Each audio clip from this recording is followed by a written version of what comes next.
I am almost sure I will die this year because Bongbong administration, Marvel, and Tory are evil. They will kill people for greed. Ano yung kasabihan natin sa mga notorious fake news peddlers na DDS na parang hobby at addiction na ang pagpapakalat ng fake news at deepfake. Tawa at kantsaw ngayon, pero iyak at paawa effect later. Parang yan lagi ang kwento ng buhay ng isang kilalang DDS fake news peddler na si June Abines. Wala kay uyab, wala ko'y uyab. Ito siya noon, masayang-masaya sa kanyang hobby at addiction.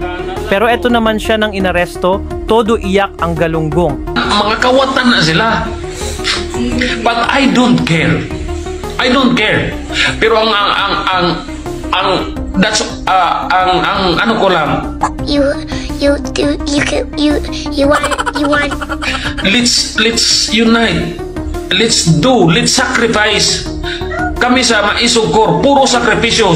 Minsan nag-usap kami. Pero this time, mukhang nag-upgrade si Mang Kanor. Hindi siya inaresto dahil sa fake news, kundi sa kasong unjust vexation na isinampa ni former PNP Chief Nicolas Torre. At ayan na siya, may pa-palm mark, may pa-autograph, at syempre, may pa-mugshot. At gaya ng dati, todo announce si Lolo sa social media. Siya pa mismo ang nag-post ng pagka-aresto niya. Unang naaresto si June nitong Pebrero sa kasong cyber libel dahil sa pagpapakalat ng fake news na may deepfake photo ni Torre na di umano'y na ospital daw ang general. Kaya tumigil-tigil na yung mga DDS trolls na yan na wala nang maibatong issue sa ating gobyerno. Gagawa na lang ng kung ano-anong kwento. Gaya ng pagka-fake news na kanilang idolo. Ito nga yung post natin noong Pebrero kung saan todo iyak na naman ang galunggong. This is what happens to people, especially the Duterte fanatics or cultists who maliciously and shamelessly spread fake news. They ultimately face the consequences of their criminal or illegal actions.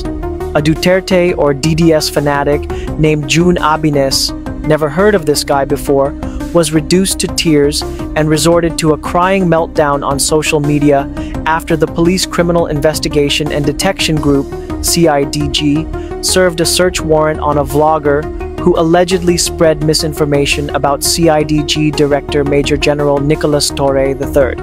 Like I said, this is my first time hearing the name June Abines as part of the Duterte cult and fake news media, and I find it ironic that political fanatics like him, who have been rooting for an iron fist rule in this country or kamay na bakal, are the ones who lack discipline.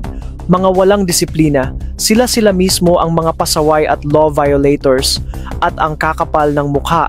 And this is Mr. June Abines crying like the raging lunatic that he is. I am almost sure I will die this year. Wala kaming mga pera. Yung mga sideline namin halos wala. Wala kaming, we are not earning money in Facebook and YouTube. At eto na nga ngayon, may live na naman siya. Tingnan natin kung may pa-cry-cry ulit si Lolo this time. Merong warrant of arrest na na-issue ang Cebu City RTC Branch 9. Okay. Against me.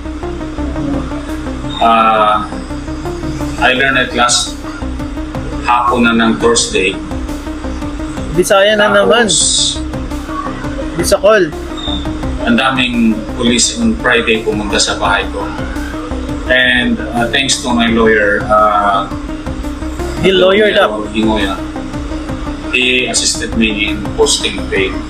Magkano kaya? But the story here is it's not about she wants a warrant of arrest. It's not about posting bail. It's about it's you. About me, June Abines, an ordinary spreading fake news. Ordinary Filipino. Paawa. Getting a warrant of arrest for an invented crime. Invented crime? Of unjust vexation. I mean, what do you mean by invented crime? Unjust vexation is a crime, okay, defined by the revised penal code. How is that invented, sir? Okay, wag ka kasing pakalat-kalat ng fake news yung, although yung unjust vexation, very vague naman talaga siya. It can be abused by anyone in power and who has money, but the law is the law. Yun yung problema no?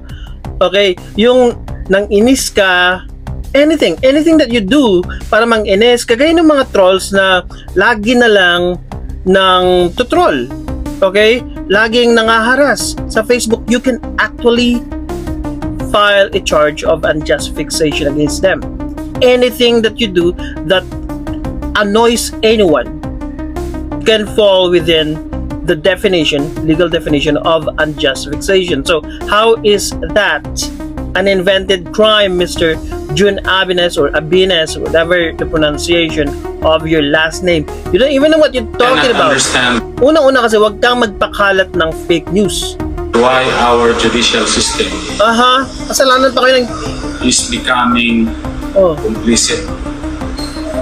Hindi pa nga napupunta sa judicial system nandun pa lang sa enforcement. Hindi pa nag-start ng trial. Supportive of this very corrupt and criminal Marcos Jr. administration. Buti hindi ka natukhang. Imagine, Yan yung maganda, di ba? Daanin lahat sa legal. Kung sa tingin mo, nagrabyado ka, file case, wag mong tukhangin. At wag kang iiyak-iyak pagkatapos mong maaresto dahil sa pinaggagawa mong kagunggungan. We need to alarm our government na, sir, ma'am, wag na tayo mag-politics. Napasok na tayo ng biggest terrorist in the world. That is the United States Army, their forces who are waging war since the end of World War II.